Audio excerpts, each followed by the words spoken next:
Good morning students of class 6।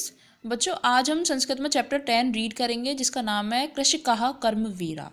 इसका अर्थ है कि कृषिका होते हैं बच्चों किसान, यानी कि जो किसान है वो हमारे सच्चे कर्मवीर होते हैं, जो कि बहुत हमारे लिए काम करते हैं और उनका जीवन बहुत कष्टमय होता है, बहुत कष्ट होते हैं उनके जीवन में। वो खुद कष्ट उठाकर मानव मात्रा की सेवा करते हैं और मनुष्य को हर स्थिति का सामना करते हुए भी सुख देने के लिए तत्पर रहते हैं। तो किसान ही हमारे सच्चे कर्मवीर होते हैं। तो चलिए इसको चैप्टर को शुरू करेंगे हम।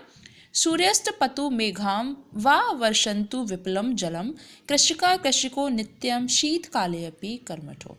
इसका अर्थ है कि चाहे धूप होती है या चाहे बादल बहुत ज़्यादा अत्यधिक बादल हो जाते हैं या जल बरसता है, किसान और महिला किसान निरंतर सर्दी में भी क्रियाशील रहते हैं और वो शीतकाल में भी, यानी कि सर्दियों में भी वो अपना काम जैसे वो हमेशा से करते हैं वैसा करते ही रहते हैं। ग्रीष्मे शरीरम सस्वेदम शीते कंपमयम सदा हलेन च कुदालेन तौ क्षेत्राणि कर्षता। इसका अर्थ है कि गर्मी में शरीर पसीने से लथपथ होता है, गर्मियों में पसीने आते हैं बहुत, और सर्दी में सदा बहुत ज़्यादा हमें क्या होता है कि सर्दी हो जाती है या फिर हमारा शरीर कंपन करने लगता है। लेकिन फिर भी जो किसान और उसकी पत्नी होते हैं वो हल्के द्वारा से या कुदाल से खेतों को जोतते रहते हैं। पादयोर्णम पादत्राणे शरीरे वसनानि नो निर्धनम जीवनम कष्टम सुखम दूरे ही तिष्ठति। इसका अर्थ है कि उनके पैरों में ना ही जूते होते हैं ना ही शरीर पर कोई वस्त्र होता है, लेकिन जीवन निर्धन और कष्टमय है उनका। सुख तो उनसे दूर ही रहता है, सुख दूरे ही तिष्ठति, और सुख उनसे दूर रहता है क्योंकि उनके जीवन में बहुत सारे कष्ट होते हैं, वो बहुत ज़्यादा काम करते हैं। ग्रहम जीर्णम न वर्षासु वृष्टिम वारयितुम शमम तथापि कर्मवीरत्व कृषिकाणम न नश्यति। इसका अर्थ है कि घर पुराना है जो कि वर्षा काल में वर्षा को दूर करने में भी समर्थ नहीं है, क्योंकि उनका घर बहुत ऐसे घर होते हैं, उनके छोटे घर होते हैं, पुराने होते हैं, तो वर्षा काल में भी वो बारिश को दूर नहीं रख पाते उसके पानी को। और फिर भी जो महिला किसान की जो परिश्रम होती है उनकी भावना नष्ट नहीं होती है, लेकिन फिर भी वो काम करने का सोचती हैं कि हमें बहुत काम करना है।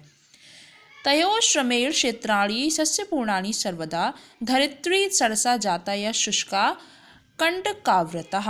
इसका अर्थ है कि पति पत्नी के परिश्रम के द्वारा ही सदा खेत फसलों से युक्त रहते हैं, कि वो दोनों जब काम करते हैं, जो महिला किसान और उनके जो किसान होते हैं पुरुष किसान, वो भी हमारे लिए इतना काम करते हैं कि सदा हमेशा खेत फसलों से युक्त रहते हैं, खेत भरे रहते हैं। जो सूखा और कांटों से परिपूर्ण धरती है वो भी सरस हो जाती है। शाकमत्रम फलम दुग्धम दत्वा सर्वेव एव तो शुदा त्रिशाकुलः नित्यम विचित्र जन पालक। अर्थात वे दोनों सभी, यानी कि मनुष्य के लिए शाक, अन्न, फल और दूध देते हैं। वे विचित्र जनपालक भूख और प्यास से व्याकुल रहते हैं, कि मतलब वो खुद भूखे रहते हैं, प्यासे रहते हैं, लेकिन फिर भी दूसरों के लिए, मनुष्य के लिए वो खाना पीना, जो भी अन्न, फल, दूध वगैरह सब कुछ हमें उपलब्ध करवाते हैं। तो बच्चों, इसका अर्थ इस चैप्टर में हमने ये पढ़ा कि जो कृषक यानी कि जो किसान का जीवन होता है वो बहुत ही कष्टदायक होता है, और वो हमारे लिए वो बहुत कर्मवीर होते हैं, वो हमारे लिए बहुत सारे काम करते हैं और उनसे हमें बहुत कुछ सीखने को मिलता है और वो हमें बहुत कुछ देते हैं बदले में।